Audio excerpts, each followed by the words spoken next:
Hello and welcome to The Political Orphanage, a show for thinkers, jokers, and dulcet baritones who feel alienated by the red team, blue team slap fight.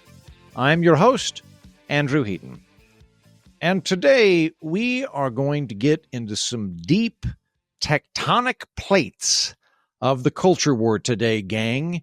How people make the determination about if something is racist or sexist. As in, what are the mental protocols and diagnostics that people rely on to arrive at their particular conclusion? When it comes to determining racism and sexism, how do red team and blue team tend to think? Now, I will forgive you if just as I said that, you internally went, they think like idiots. They think wrong, obviously. Look, I get it. I have strong opinions on what constitutes racism too, friend.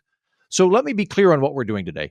We're not discussing whether red team or blue team has the better terms or ideology. This isn't a trial about whether deep down red team is racist and uneducated or deep down blue team's actually even more racist because they make everything about identity. We're not doing that. This is a diagnostic episode. How people think, how they determine what is racist or sexist. So before we jump in, I want to prime you for this with an analogy. Let's say, hypothetically, we're both Jesuit priests, and we have been sent to India to meet Hindus with the explicit purpose of learning how Hindus think about gods and theology and the afterlife. What are the patterns, the preoccupations, the thought processes that these Indian folks tend to employ when approaching theology? Now, obviously, you and me being Jesuit priests, we think Catholicism is right and the correct religion, and Hinduism is not as good.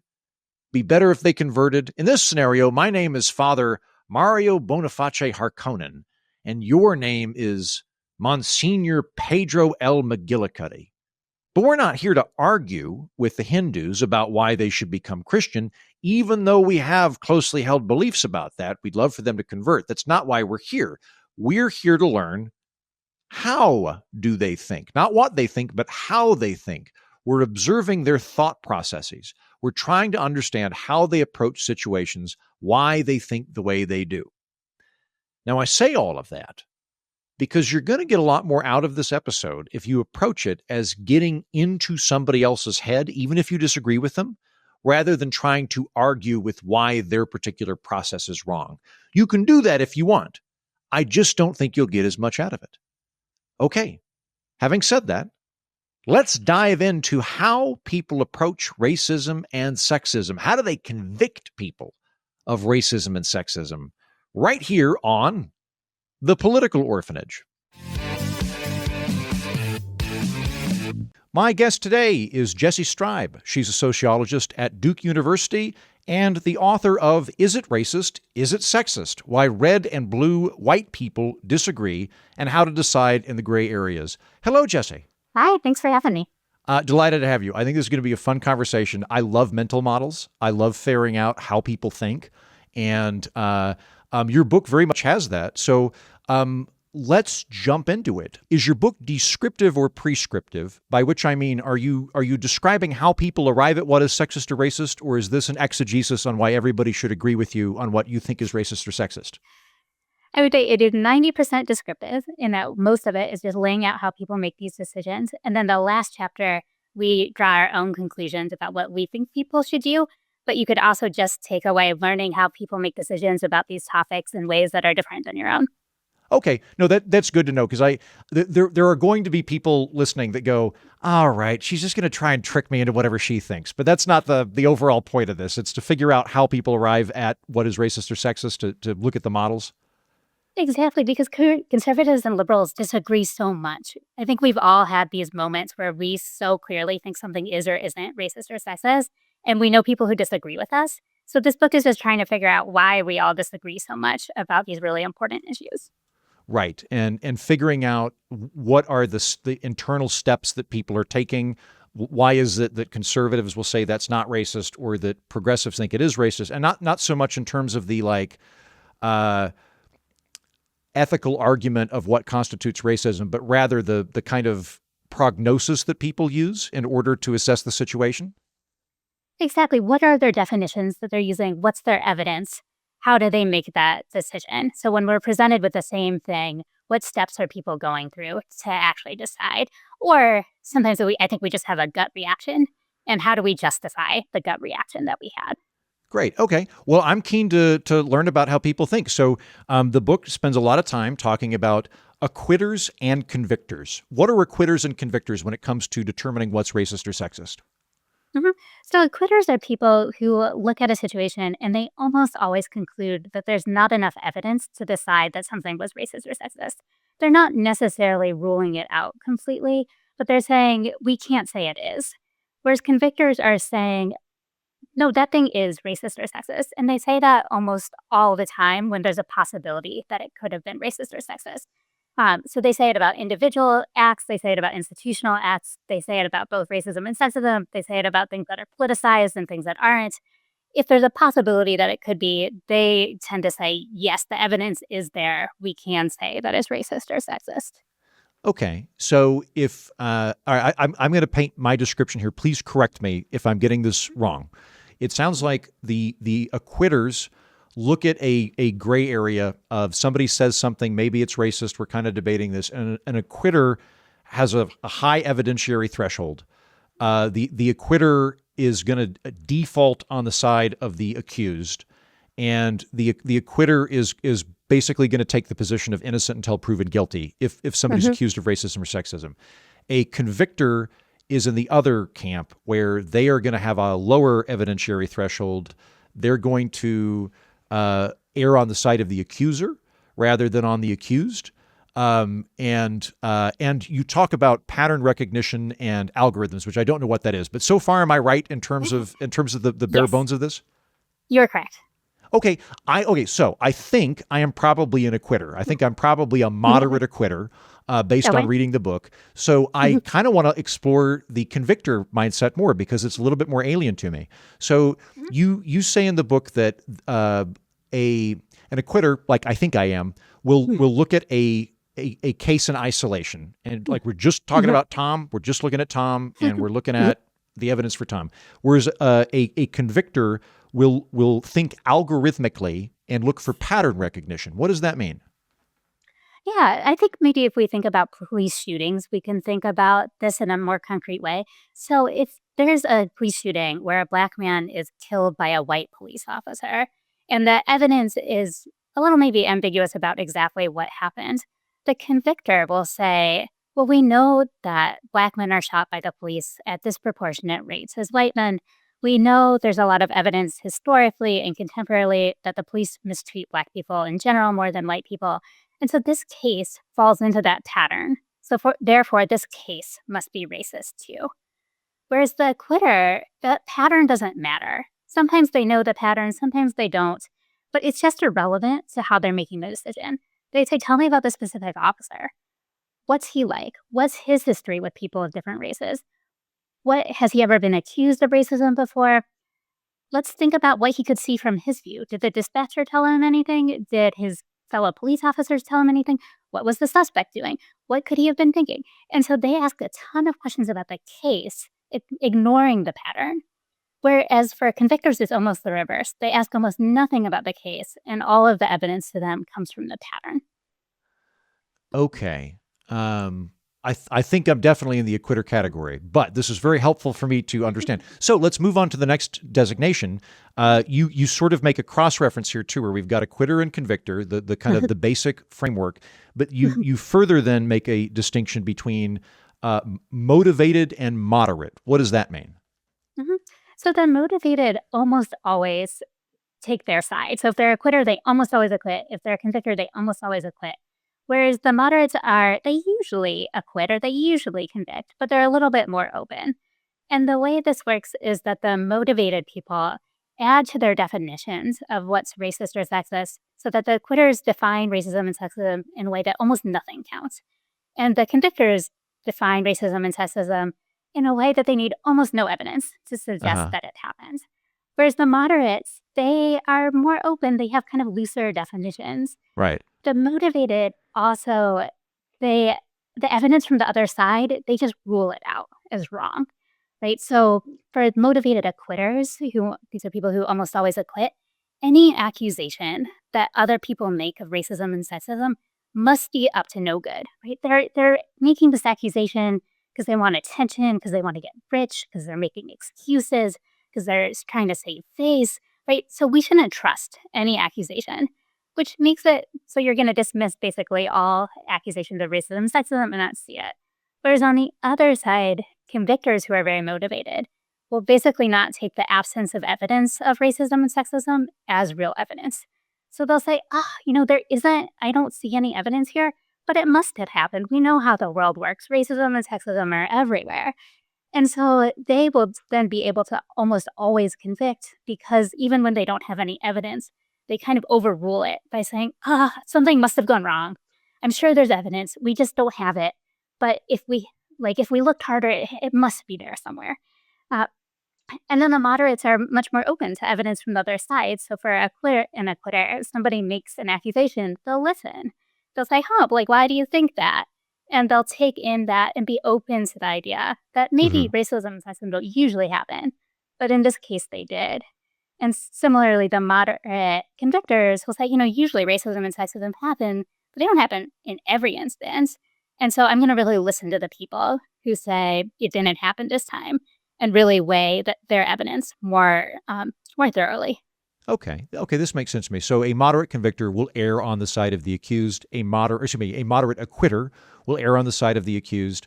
A moderate convictor will err on the side of the accuser, but it's not definitive. It's almost like a best practice or a default position. It can be moved with sufficient evidence or with sufficient argument, whereas the motivated one is like, no, you have to have a non-ironic Nazi uniform on. You have to say I am a Nazi and I'm a racist before I will acknowledge. Otherwise, they're just joking. The threshold is comedically high.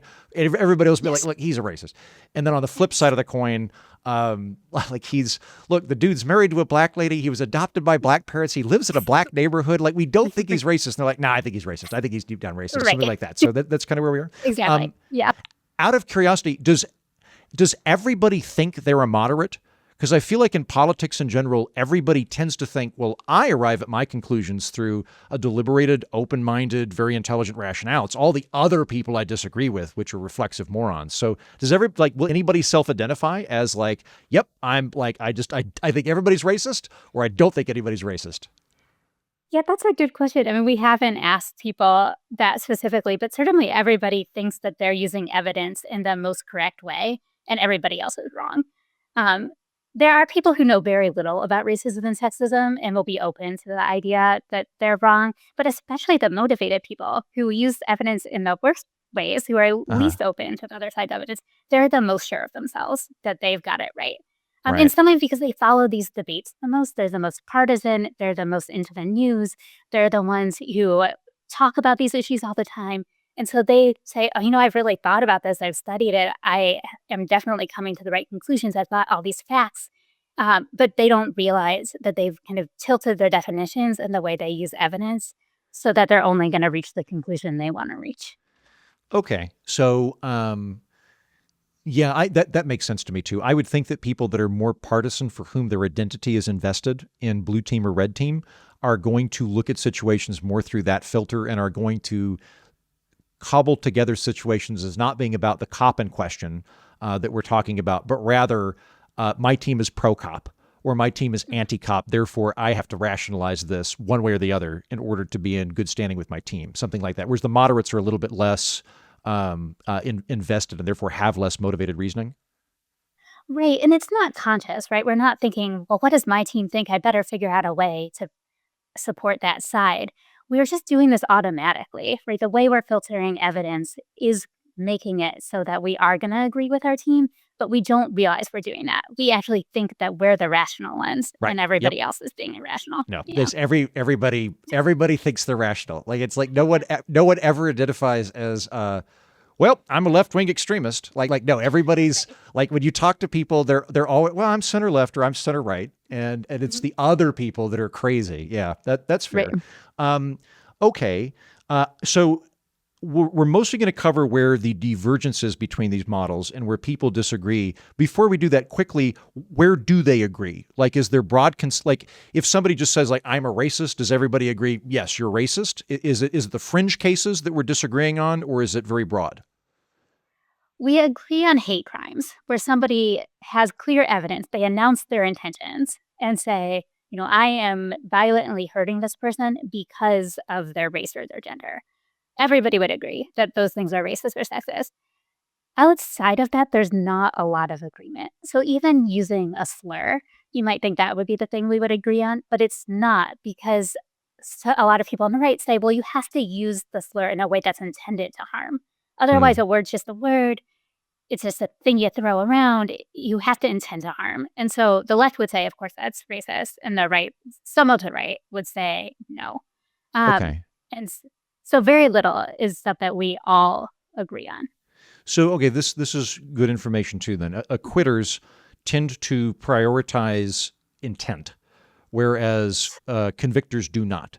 So, which that would make it very difficult because it's just like in a court case, proving intent is very difficult because you're having to do mind reading or a lot of circumstantial evidence in order to infer that. But the acquitters want to see demonstrable this person intended to harm somebody else on the basis of race or sex, or take advantage of them, something like that. That's important. Whereas for convictors, it's more of the effect than the intent, or the intent is not important. The intent is not important. So they would agree that if somebody intended to harm somebody because of their race or gender, that would be racist or sexist. But if the intent wasn't there at all and the outcome was unequal, they would also feel very comfortable calling that racist or sexist. Okay. Let's go over some of the blind spots because I suspect that this is a difficult thing to convince people to jump ship on. But Mhm. what I would love to do is I would love to become a less dumb version of what I already am. And so like shooting from the hip in terms of blind spots, me being a look at the best in people, innocent till proven guilty personality type, I am definitely apt to turn a blind eye to racism because I'm erring on Mhm. the side of caution. So with me, there's that. What are other blind spots that I am apt to have that I could be aware of? Yeah, I mean, I think that's a good one because if we define racism and sexism only as about intent, which I can understand, right? But intent is such a hard thing to prove that if that is your bar, you will almost never say something is racist or sexist because we almost never know somebody else's intentions. So that's one. Also, people who acquit a lot tend to look for very explicit evidence, right? So somebody had to say, I'm doing this to you because of your gender. That almost never happens, right? People know to hide the things that they're doing, even if they intend to harm somebody because of their race or gender. Most people aren't going to say that. And so that's also a really high bar. Acquitters also, and I think this is a good thing, think about a lot of alternative explanations to what could Hmm. have happened. But where it gets to be not so good is the explanations that are not racism and sexism, they think are almost always more likely than that racism or sexism occurred. So I think being a little more even-handed there would be a better idea. And then acquitters Wait, also wait, can, tend can to I think, can I pause you real Mhm. quick just to Yeah. follow that? So Mhm. maybe in a situation where there's ambiguity and there are multiple possible explanations for something that could be racist or sexist, um, prioritize Occam's razor a bit higher rather than is there a conceivable non-racist explanation for this? We're going to go with that even if it's low probability. Like try to just ascertain what the probability is of those various things. Like it's just like probabilistically, it's more likely this person's racist than not, based on the other evidence or based on patterns. I would say based on that person in that case. So to really dig into the details and ask more about what happened and to not um, say, like, "We don't know for sure, therefore, I'm gonna assume it's not racist or sexist." So, maybe just say, "It could have been. It might not have been. We don't know. The evidence is unclear." But some people, instead of just saying the evidence is unclear, will say, "No, it wasn't racist or sexist." But I think Okay. sometimes we might wanna just say, "The evidence is ambiguous, and we don't know." Um Okay. Yeah, that seems fair to me. If there's an ambiguous situation going, look, I can't see into this person's heart, and it is ambiguous. The evidence is me being innocent until proven guilty type person, I'm inclined to go, therefore, I am not going to socially convict this individual. Fun fact, by the way, I don't know if you, Jessi, in Scotland, they've got 3 different forms of, like, there's innocent, guilty, and unproven. Unproven, you don't get convicted, but you sort of communicate like, oh, I think there's something there, but I don't know enough. Like there's a bit of smoke there, but I can't. There's not enough to put him in jail, but there's a wee stink on him. So maybe something like that.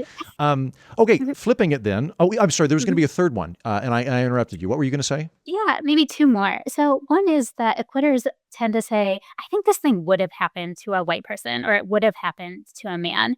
And of course, that's true. There's millions of people, like some white guy or some man would have had this bad thing happen to them. But we want to think about the probabilities of what's more likely to have happened, or just to not use this could it happen to somebody else as evidence at all. And then I think the other thing, and maybe the biggest thing for acquitters, is that if we ignore the patterns altogether, we're unlikely to see things that really might be racist or sexist. And we don't want to do what convictors do and just say, oh, it's part of the pattern, therefore this case must be racist or sexist too. But we can use those patterns to really alert us to look deeper and ask more questions about what happened in a particular case. And I think if we don't do that, we probably do let a lot of things go that we should have looked into more. Do you think that we should have different evidentiary thresholds for a soft social conviction versus a courtroom conviction? Like I'm very much innocent until proven guilty in court, and I'm transferring that same mindset when we're in a social court. But should the threshold be lower? Do you think that that's a better idea? I think it should be lower in small group settings. I'm pretty against announcing on social media that somebody is racist or sexist without a lot of evidence and starting kind of a mob attack on that. I think that can do a lot of damage, or starting something that might get somebody fired. But I think in a small group setting, we can ask questions, we can learn more. I think we maybe just need to have a lower threshold for investigating. And being really open to saying, I think we should gather more evidence because there's smoke here. We don't know if there's fire, but we should look into it. Okay, let's flip it, talk about some of the blind spots of the convictors. The one that immediately jumps out to me is if it's based on pattern recognition rather than individual circumstance, there are going to be people that aren't racist or sexist that are routinely implicated as such. Exactly. Please elaborate. Yeah, I mean, that happens all the time. I think we're all aware of people we think are falsely accused of racism or sexism. And this is happening because convictors are using this pattern matching techniques. So they're saying, oh, there is this case, I know this pattern, and convictors tend to know more patterns of how people are mistreated by race or gender. And so I don't think it's malintended. I think it's just we have these brains that just see, oh my gosh, I've heard about this thing before, and now it's happening in front of me. It must be racist or it must be sexist. And so if you stop there and you don't think about any alternative explanations, you don't think about what happened in the case, then you are likely to overly convict people who did nothing wrong. Do you think that would it be better to be a acquitter at certain levels and a convictor at other levels? And what I mean by that is I will acknowledge that there are systemic problems that had racial origins in them, that like zoning, I think pretty clearly started as, by the way, I'm fighting the good fight on zoning all the time, Jessi. So like if we're getting into like institutions and we're getting into really big societal questions about like kind of macroeconomic forces, I think I'm more inclined to be a convictor. But when it's one-on-one individual, it really irks me. So do people operate at every level the same way? Do they code switch depending on whether we're talking about institutions or people? And is it a good idea?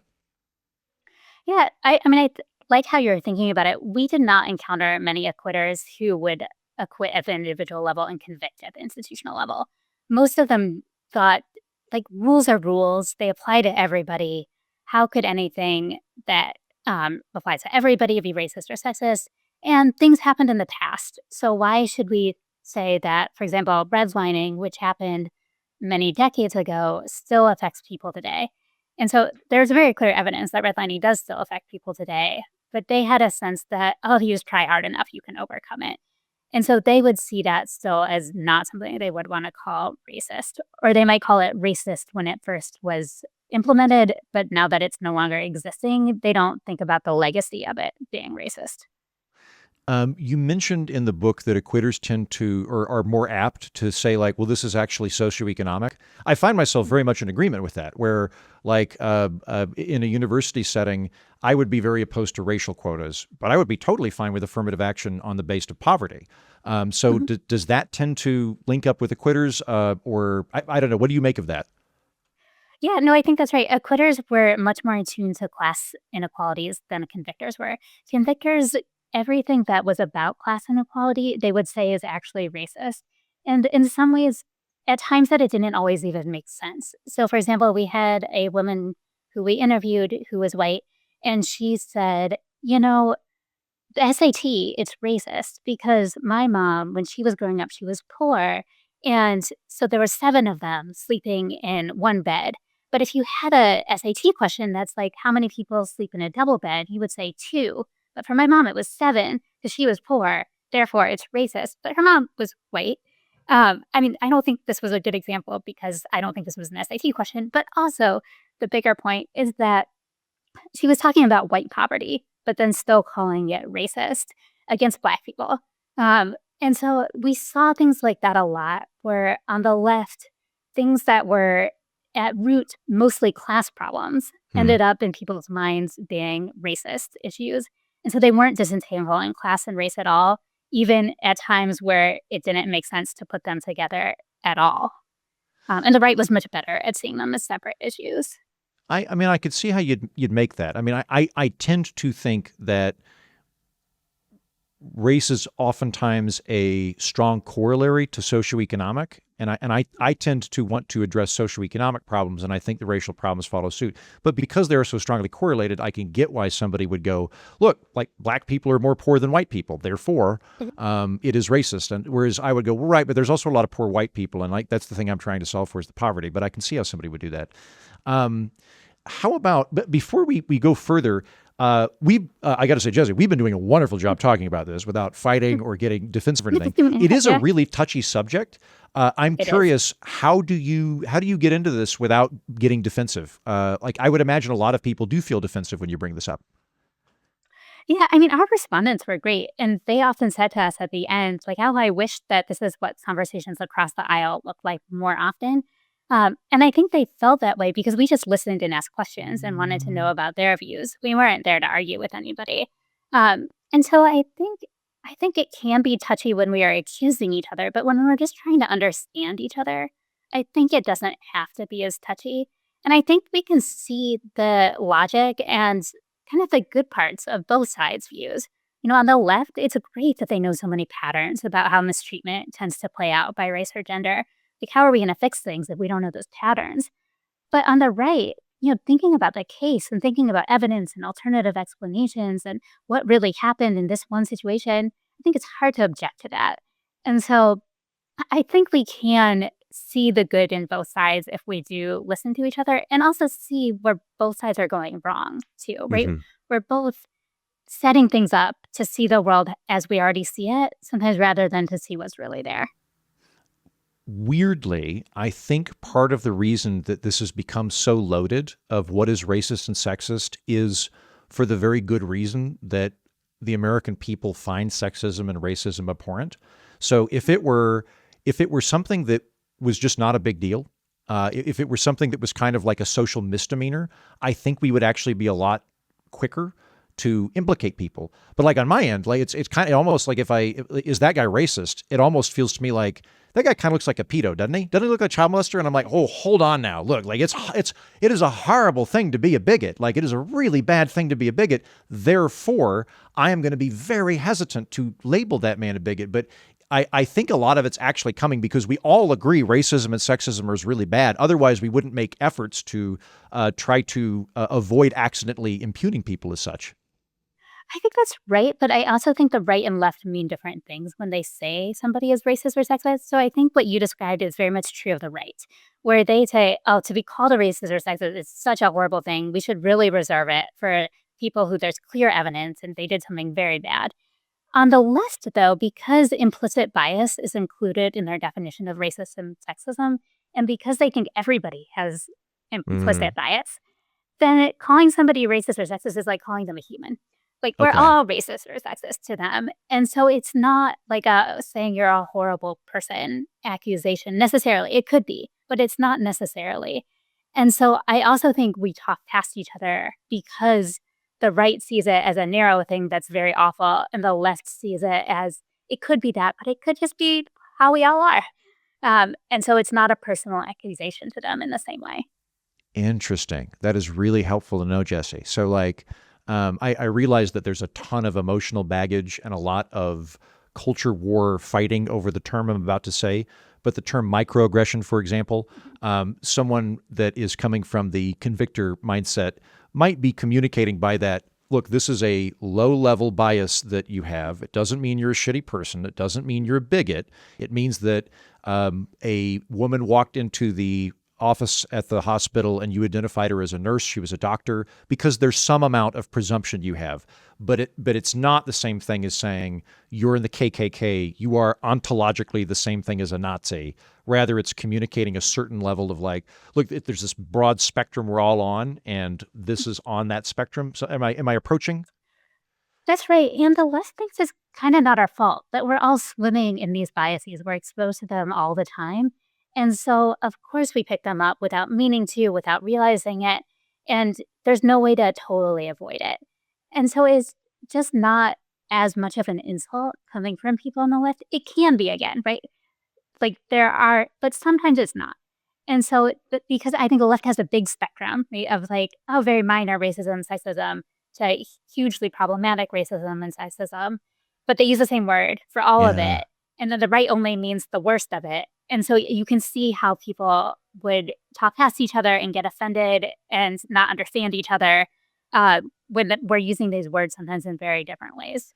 Yeah, I almost wish we had better delineated terms to describe this kind of thing, because it, again, to be called a race, like it doesn't happen a lot. I'm a fairly low T Mr. Rogers character, Jessi, so just not a lot of people like accuse me of being a bigot. But in the rare instance where it happens, it is really hurtful. But I am also assuming that it is like a binary, that there's the not bigots and the bigots, and we've castigated you to the bigot camp. That's how it feels. That may not be, I think sometimes that is what's happening, but it's not necessarily what's happening. And yeah, I almost wish there were different language. Like one of my friends is an attorney. She's a prosecutor. And she was telling me that in a room full of prosecuting attorneys at her office, if there's something secretarial, they just default on her. Like the men don't think about it. They're like, Sarah, would you pass out the paper? And I think rightly, she thinks like, hey, just because I'm a woman does not mean I am the secretary of the room. I am just as accomplished as all the men in here. And I would look at that and go, well, I don't think the men are necessarily like capital M misogynist or bigots. They might all be very tolerant and like not sexist by any definition we would use, before 2013 or whatever. But there's still something there because there's a kind of default light bias. I almost wish there was another term for that, of like misdemeanor versus felony, or fine versus, something like that. I don't know.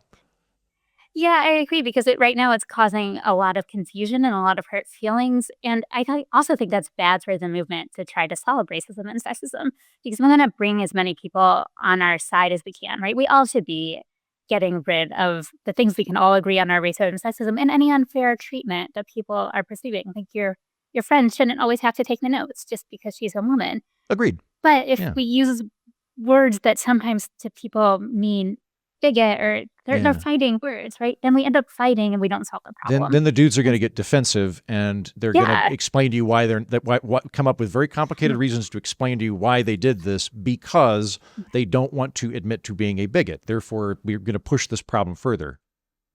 Right. And then they might be very self-conscious and treat her differently in the future because they don't want to be called something, and they might be walking on eggshells, and all she wanted was not to have to take notes every time. Right. And so I think sometimes the language, because it's so loaded, does do a disservice to solving the problem.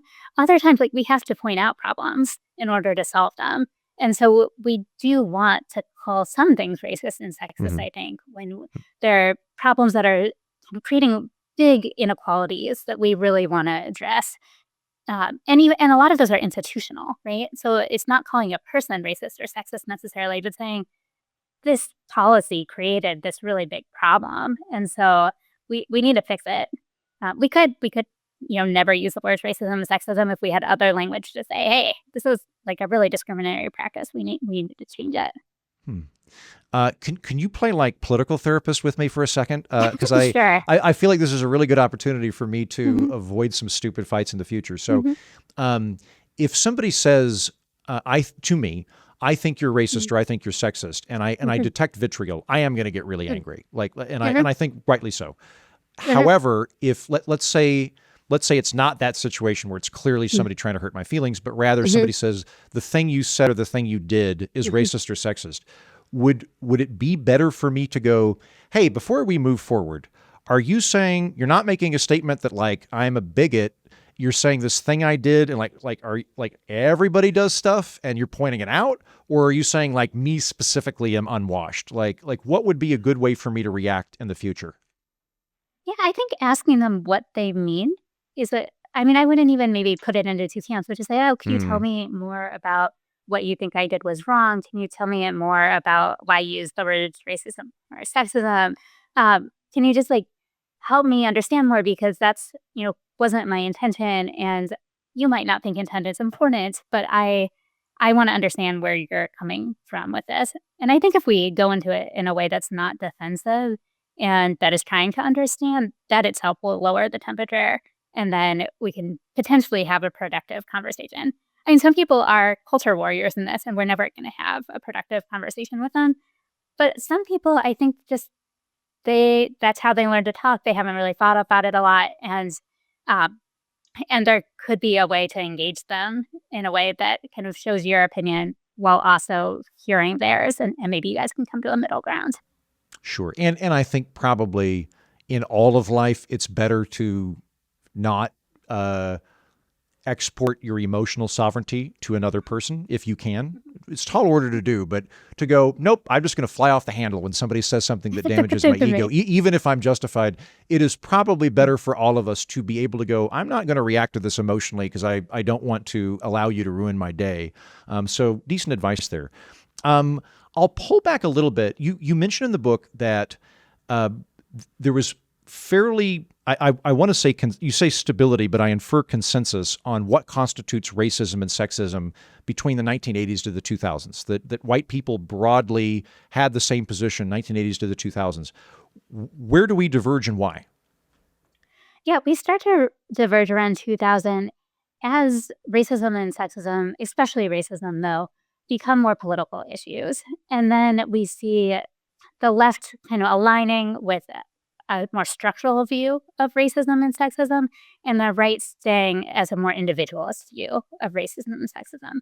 Right? So the left is saying, yeah, we have all of these inequalities by race because of discriminatory laws in the past, because of uneven opportunities. And we have the right more saying, oh, but aren't people a little bit lazy? Couldn't they be trying harder? Isn't it about work ethic? And before white people on both sides were more individualistic in how they were thinking about racism and sexism, especially racism. Okay, got it. So previously in the 80s, people tended to approach things on an individual basis, and then would probably be more concerned with intent. And then there's a shift in the 2000s towards societal level redlining, criminal justice reform, but basically like large group society collective thinking. Exactly. That there are things outside of people's control that are determining how much education they get, what kind of jobs they get, their earnings, their family life. And so if we want to solve racism, we should address these bigger issues that are preventing people from getting ahead despite working hard. Whereas the right is kind of, let's think about the individual. Let's not think about the society. Okay. All right. Another question I've got for you. There's a trope in political science that Americans are rhetorically libertarian and operationally moderate Democrats. Excuse me, I'll repeat that. That Americans are rhetorically libertarian and operationally moderate Democrats. So we like to, on the whole, express ourselves as freedom, pick yourself up by your bootstraps. When you actually poll people, like we like Social Security, we want that stuff, right? So there's a disconnect between the two. Does that happen with how we identify with racism and sexism? Like, do people say, no, I look at the individual and I innocent until proven guilty, but then actually get confronted with the various scenarios in your book and then go, well, in this instance, is there any kind of division there in terms of operation and rhetoric or self-perception? Moderate acquitters do a little bit. So they say, oh, a lot of the talk about racism and sexism is overblown. But then something happens to my wife and, oh, she had a good point. I do think she experienced sexism. Or my friend was telling me about this instance where he feels like he was racially discriminated against. And yeah, it sure seems like he was. So I think sometimes in our personal lives, we can be more open to the people we love having been harmed, even if we think it's unusual at a countrywide level. We also see, though, on the left, a lot of talk about, oh my gosh, there's all this structural racism. There's, all these inequalities that women are facing. But when it comes to voting, there's not always a follow through. And how not voting for policies that would directly address that. So kind of needing more talk than action on the left sometimes. Where does I don't tend to say left-right, but that's the terminology you're using, left-right. So clearly there's a correlation between red team and acquitters and blue team and convictors. But if we get a little bit more granular, where is the accumulation? Like with moderates and motivated thinkers, for example, are you more likely to be moderate if you went to college or you didn't go to college? Is it correlated with class? Is it correlate? We're only talking about white people for our purposes. Right. Is it correlated with geography, religion? Like what are the correlations that you found? We found far fewer correlations than we thought we were going to. And so we actually started this study after Trump was elected the first time. And there was that big debate about, is it the white working class that's so racist and so sexist? And most of the people accusing the white working class of being racist and sexist were white professionals. And so we started by thinking, oh, maybe there's a class difference. We didn't think it was the same class difference as the pundits thought it was, but we thought maybe people are coming to these conclusions in different ways by class. And we found very little difference by class. The only thing is the motivated convictors tended to grow up with class privilege and to still be towards the top of the class ladder.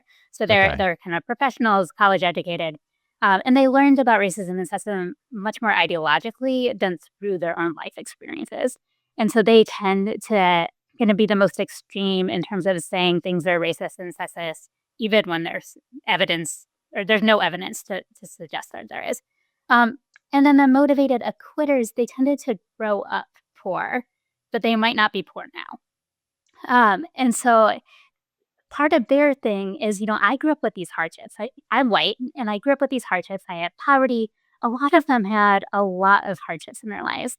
So childhood sexual abuse, being beaten by their parents, cancer, a lot of bad things. A lot of them were war veterans. And so they say, you know what? I am living this very difficult life. And I was taught not to complain. And not to put my personal problems and say, oh, I deserve more because I suffered. And they see racism and sexism, at least accusations of them, as ways of trying to get ahead of other people by calling out your pain, which they were taught not to do. And so I think that they grew up poor often has this kind of lingering effect. But in general, if we don't think about the motivated, if we just think acquitters and convictors generally, we don't see much of a class difference. We don't see as much of a gender difference as you might suspect. Women are a little bit more likely to convict on sexism, but not a lot. We don't see tons of big regional differences. So we really think these are about political ideologies more than people's experiences or their identities. This is fascinating. So it's not that people in Texas are more likely to be acquitters and people in New England are more likely to be convictors, or rather there's a correlation, but it's not the geography. It's not the cultural geography. It's the politics. It's that Republicans, of which Texas has many, are more likely to be acquitters, and Democrats, of which New England has many, are more likely to be convictors. But it's the political ideology that's the highest correlate for this, not geography. And Although there is a class element, but that is more to do with the A motivated little bit, element. but yeah. Yeah. Okay. That's fascinating.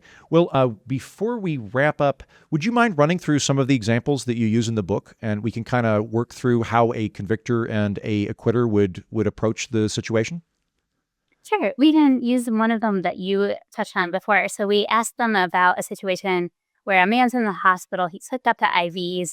He's clearly not doing well, and he's laying in bed. And someone comes in who's a woman, and he says, "Hello, nurse," but she's a doctor, and she looks quite annoyed. And we ask our respondents, "Well, was that sexist?" And acquitters look at that and they say, I don't think he intended to be mean to her. He said hello. Like, there's nothing mean.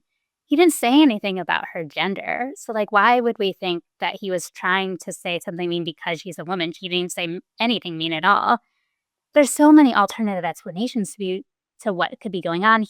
He's sick. He's not feeling well. He's got an IV in him. Maybe he's not fully conscious. And so maybe he didn't even know what he was saying. Maybe the tilt of his bed, he couldn't see who was coming in. And most people who come into your room when you're in the hospital are nurses, so which is like a good guess. Maybe he didn't know the color coding of the different coats that people in that hospital wear, so maybe he just got confused. They think of tons of alternative explanations. They also bring up class, right? Maybe the doctor was being pretty classist, because why is she so offended by being called a nurse? Nurses are hard workers, they're good people. Why would anybody be offended by that? So maybe this isn't about gender at all. Maybe this is about a classist doctor. And so they give the benefit of the doubt also to the man, because there's so many alternative explanations, and he doesn't seem like he was trying to be mean. To convictors, on the other hand, this situation is definitely sexist. They know that women are often called, named in positions that are lower than the ones that they're actually in, and that doesn't happen to men as much. So this outcome, it's part of a pattern of women being seen as lower status professionally than they are. They look at this doctor and think, oh, she probably experiences this all the time. And so it's probably part of a pattern. They can relate it to other times in their lives where they've seen women who have been treated as if they were a lower status position than they have. And so they don't ask any they don't consider any alternative explanations. They just say, oh, it's part of this pattern, therefore he's sexist. They think that could mean implicit bias, right? So they're not saying he intended to be mean, but they're saying implicit bias is sexist too. And so it's part of this pattern, it's implicit bias, therefore it's sexist. So using these different logics and also different definitions, they come to very different conclusions about whether the man was being sexist. I think I'm on the convictor side on this one. Like if you were to ask me on this, I would go, I think implicit bias is a good way to describe it. I don't think the guy is being nasty or mean. I don't think he's a bad person. I would say, like, yeah, it's probably like about the lowest level of sexism you can have, but it's not a huge deal. Don't worry. Like, maybe, maybe be careful in the future, but like we're not even going to slap you on the wrist. It's just like we're verbally acknowledging this thing and moving on. But yeah, it's probably that you just assumed that she was a nurse, and don't do that anymore. Yeah, I think I would go on that side. But at the same time, I'm beginning to kind of develop a new mental model through my conversation with you, where I think there's a tendency with the acquitter camp, of which I think that's where I am most of the time, to infer that sexism, racism, and shitbaggery are all the same thing. So if you are a racist in any capacity, you are also a shitbag. Whereas it sounds like they're orthogonal in the liberal camp, where you might do something that would qualify as sexist, but that does not mean we think that you're being mean, or we think that that you have ill will or bad intentions. Like they are separate. So we can kind of acknowledge the implicit bias without saying, therefore you're a bad person. Exactly. Right. I don't think the liberals, the people who are mostly convictors, are saying this man is a horrible person. I think they're saying he made a mistake. Right. We wish he wouldn't have these implicit biases. It'd be great if he could work on them. But we all have them. And, he should try to get over them, just like we all should. I'm going to have to grapple with this. I'm working with, I'm trying to come up with other analogies in my head. So like if I were to apply this economically, I'm working on a funny political satire video for a reason about Andor and public choice theory. So in economics, for anybody unfamiliar with this, public choice theory is the idea that everybody remains human and self-interested to some extent, even if they're in the public sector, right? And I don't mean it as an insult. So like if I look at a public sector employee and I go, yes, of course they're self-interested. Everybody's self-interested. I'm not saying they're a greedy shitbag. I'm saying like, look, they're like, we're all human. Like, of course you too are interested in your career and accruing vacation and status, just like everybody. All we're doing is acknowledging this. It's not a moral condemnation of you because I say that. It almost feels like the same thing with what you're describing of sexism, racism, and being a bad person, you can identify the one without necessarily having the moral judgment accompanying it. Yeah, I like that analogy. And in that analogy too, like you could think of some people who take their self-interest too far, right? Sure. So Yeah. like we could say everybody has self-interest, but some people, whoa, like they really need to look out for others more. They're overly self-interested in. And we Sure. can think the same with racism and sexism. We all have biases, but some people, right, they've got extreme biases and they're acting on them a lot. Can we do one more example? Could we do one on race? Mm-hmm. Sure. So one of the things we asked people about was we said there's two men and they both have heart attacks. One's Mexican American and one's white. And they both get taken by their ambulances to the nearest hospital. At the hospital where the white man is taken, there's the needed equipment and they save his life. At the hospital where the Hispanic man is taken, they don't have the needed equipment and he dies. But the doctors try their best to save both men. Was there any racism in this story? So the acquitters say, no. Like, where would it have been? Like, the EMT drivers, they did the same thing. They both took people to their local hospital. The doctors tried their best, so there's no racism there. There's tons of alternative explanations to what could have happened. Maybe the Hispanic man lived in a mostly white neighborhood, and they took him to a hospital that is richer and whiter, but they just didn't have that needed piece of equipment that day. Maybe they took the man to the hospital, and usually they have that piece of equipment, but it was broken down. Maybe that hospital has lots of other great pieces of equipment, but they didn't have this one. So they can think of like all sorts of reasons that things might have been different.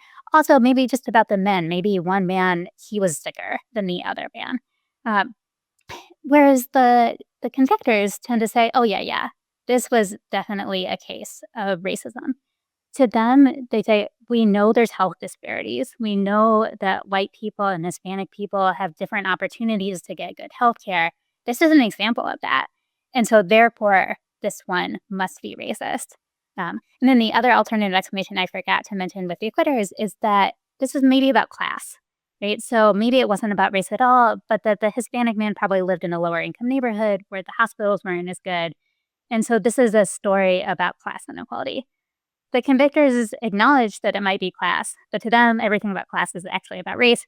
And so it's still racist, even if it was first and foremost about class. It was about class to be about race. Right.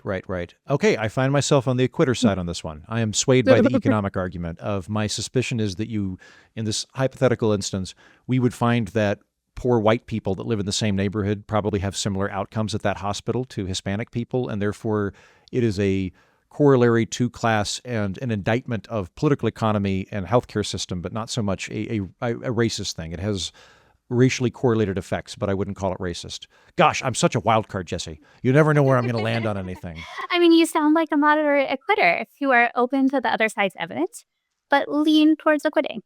Yeah, I think probably so. We'll wrap up in a second. How about this? I want to ask you 3 questions. I'll let you go in any direction you want to do. What advice do you have for acquitters to be better at being acquitters or being smarter? What advice do you have for convictors to be better, smarter at being convictors? And then you mentioned that the last 10% of your book is making a case for your particular model. I invite you to make it at this time. So however you'd like to hit those questions, go for it. Okay, I'll tell you about our model, which then kind of tells you also what we would advise acquitters and convictors.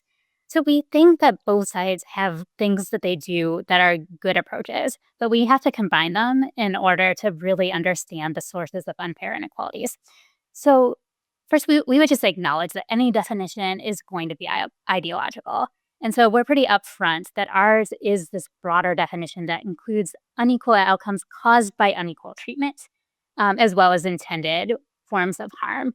And so to see if that definition is met, we would start like convictors do and say, does this case match a pattern? But unlike convictors, we wouldn't say, well, that means it's racist or sexist. We would then use the acquitters methods and investigate that case. So we would do what they do and say, well, tell me more about what happened in this situation. Like what led up to this event? What happened? Does this person, did they tend to do this thing all the time? Or was this the only time? Does this national pattern, does it even exist at the local level? Because maybe it does and maybe it doesn't, but we should find out. What are alternative explanations and what's the evidence for them or against them? And so it's starting like convictors do very broadly, but then moving on to act more like acquitters do and thinking about the case and the evidence in that case. So what we then recommend for acquitters is to start with that pattern. So to kind of just get it on your radar. How are women often mistreated? How are Black people or Hispanic people or Asian people often mistreated? And to just kind of be aware of those patterns so that you can then use your investigative method to investigate, but not even see that there's a moment to investigate. For convictors, though, we would advise don't jump to conclusions so quickly. Just because a case matches the pattern doesn't mean that that case is best characterized by that pattern. There might be something else going on. And until we look at the evidence of what's happening in that case, we shouldn't jump to any conclusions. So to be much slower to judge for convictors.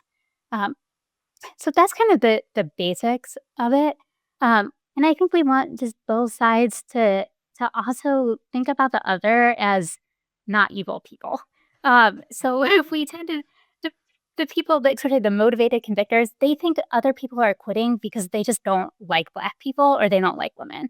Mm-hmm. And that can be true, but it's usually not true. Usually people just have a different logic. Mm-hmm. And then our motivated acquitters, they just think people are making up accusations to divide us, to get ahead, to stay face, all of these different reasons. And you just think, well, maybe we should listen to them. And, most people have good intentions. They might be wrong sometimes. But they really think that racism or sexism is going on. And so we should be open-minded to the fact that maybe it is in that case. We should at least investigate before we conclude that they're wrong. And neither side is, trying to do something horrible to the other side. Everybody's well-intentioned, usually, and just using very different logics about how to decide what's racist and sexist. Great. Well, you know what? I'm very much with you on that. If the political orphanage had a really crappy slogan to put on a mug, it would be good and intelligent people can disagree on matters of substance. I fundamentally believe that. I think there's lots of really important stuff where we can have good intentions and get to the same or a different conclusion through very different thought processes. It doesn't mean that the other person is willfully malignant or evil. And I'm glad that you're doing this. This was a really enlightening conversation. I really enjoyed talking to you. You gave me a lot to think about. Well, thanks so much for having me. It was fun to be here. The Political Orphanage is made possible by its very own listeners. If you think the program is valuable, if you think this is a little light pushing back against the tidal wave of assholes ruining politics, please consider supporting it. Can I ask you, next time this comes up, aren't you going to be a little bit less angry? When you have a conversation about somebody about sexism or racism and you disagree with them, do you not think you will be a little bit calmer and a little bit happier at the end of exchange than you otherwise would have been? I think this episode probably made everybody just a little bit less pissed off when talking to people that they disagree with, and you're going to. So I hope it provided value to you. And if it did provide value, please consider giving value back to the show. Go to thepoliticalorphanage.com. You will not only make the program possible, you'll get cool bonus episodes. So go to thepoliticalorphanage.com. That's thepoliticalorphanage.com. Thanks.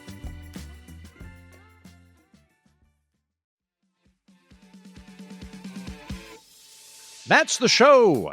Thanks for listening. Thank you, Jessi Streib, for coming on. Thank you, patrons who make the entire program possible. Until next time, I've been Andrew Heaton, and so have you.